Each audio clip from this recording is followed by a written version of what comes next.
my top 5 favorite characters that are dark troops in Clash of Clans. Alright you guys, kicking it off for our number 5 troop, it is the Valkyrie. Now although she is 5th, she is still a force to be reckoned with, and in my opinion, players are still experimenting with her to release her full potential. Now if you're going to be using the Valkyrie, these are some of the things that you can expect. The Valkyries are really good for trophy pushing. If you're looking to use them for farming, they may not be the best choice as they cost a little bit more and they're just not cost effective. And how do you use them is you can either use them in groups or spread them out. They're good for clan castle defense or clan castle attacking. And what that means is basically if you put them in your clan castle, they will defend pretty good and they are good against other enemy clan castles if you put them in a good spot for them to do splash damage. Now they are multi-target attacking. What that means is that they can attack more than one thing. Say for example, if you have a builder hut and a dark elixir pump, they will attack both of those because they get inside and fit in between buildings. So that is the Valkyrie coming in at our number 5 spot.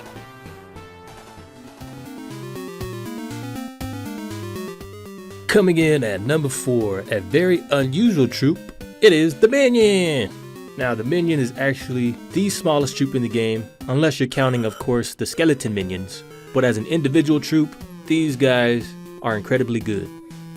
Now what makes these guys so awesome is they're actually used in pushing, they are better in farming, and their cost is low. So some people might actually have an issue with them being 4th. Now of course that is debatable, and it was hard for me to put them down this low. But if air traps didn't take them all out in one shot, then I would put them higher. So how you can use these guys is they're good for air raids. They are support troops, especially for balloons and dragons that are just doing cleanup work. They're really good at nitpicking. What that means is if you're going for 50% victories, they can take out little building structures on the outside and help you out really good. They're pretty decent as defending your clan castle and attacking other ground troops that can't aim up and shoot. So if you guys are looking for a good poopy attack, go with the Minions. These guys won't let you down. The Witch, coming in our number 3 spot, a troop with possibly the best character design and brought life back to Clash of Clans is the Witch. Now when they first were brought out, the Witches were pretty much overpowered. They could 3-star base with ease with the use of a jump spell or 2, and was one of the first troops to cause an outcry from the community to patch them. Now this actually forced people to put their mega bombs outside of their base in attempts to stop witches attacking. However, it only took one patch to make the witches walk closer to their targets that balanced the gameplay out. So here are some things you should know about the witch if you're looking to use her. They are great for trophy pushing. In fact, they are one of the top troops used if you're pushing trophies. Now the reason I put these guys in 3rd is they are a high trophy level troop. If you're looking to farm with them or for lower levels, it's probably not a good idea as you would probably use a lot of dark elixir to keep them up and keep attacking with them. Whereas you could use that to upgrade your heroes instead. Individually, witches are not that strong. They can spawn 2 or 4 minions at a time. However, in groups, that's where they really shine. They are awesome in a clan castle. They work pretty well against other opponents' clan castles, but the best way to use them is to distract weapons with them. And that's when you put them in groups and have their minions distract all the weapons so that your heroes and other troops can clean up.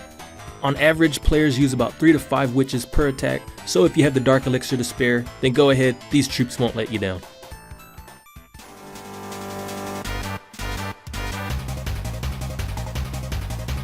Yeah, the Hog Riders, the only troop that I can identify with. These dudes are one of my favorite troops, actually. And in case you haven't been playing the game long enough, here's some black history for you. The Hog Riders used to suck. Actually, they were the worst troops in the game. They went for any and everything and they had no target. So, Supercell took them in and gave them a new ability to attack weapons. However, by doing so, they became the best troop in the game, causing mayhem and havoc wherever they went. As a result, there has been many attempts to stop these dudes from being so strong, including mega bomb relocations and complete base makeovers just to counter these troops. Until the most recent update, where mega bombs did about 75% damage on them. With the most recent update, this has knocked the Hog Riders down from great to average trophy pushers. However, they are still good at farming. The cost is mid-low, making them ideal for troops to use if you're looking to save. Their power are still good. They do pretty good damage on weapons if you put them in packs. So how do you use them? You can put them in groups, and with the right person behind the device, they are still capable of 3-starring a base. Now with all these patches, one might think this is discrimination, but I for one will keep these guys as my all-time favorite troop and remaining on my number 2 spot.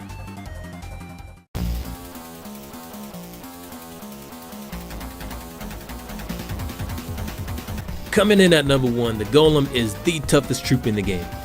When this troop first debuted in 2013 of April, it was most definitely a game changer for Clash of Clans. In fact, a pack of golems could actually withstand the whole duration of the attack, forcing Supercell to come up with a new weapon design to counteract these golems. A few weeks later, the Infernal Tower was introduced into the game and gave players a fighting chance to defend their bases. With the Infernal Tower and the golems on the playing field, they would be the 2 ingredients to revolutionize Clash of Clans and lay out the foundation for ground attackers. So let's go ahead and look at some of the stats of the Golem. Coming in at 6 foot, 2,000 pounds, the Golem is one of the best troops in the game for trophy pushing, and the complete opposite if you're trying to farm with him. That is due to the high cost of the Golem, which is the highest priced dark troop in the game. Now although they can't dish out a lot of power, they can take a beating, so make sure you spread them out so that they pull weapons and tank enemy fire for the rest of your troops to get in. So Golem is a powerhouse and is definitely the number 1 troop on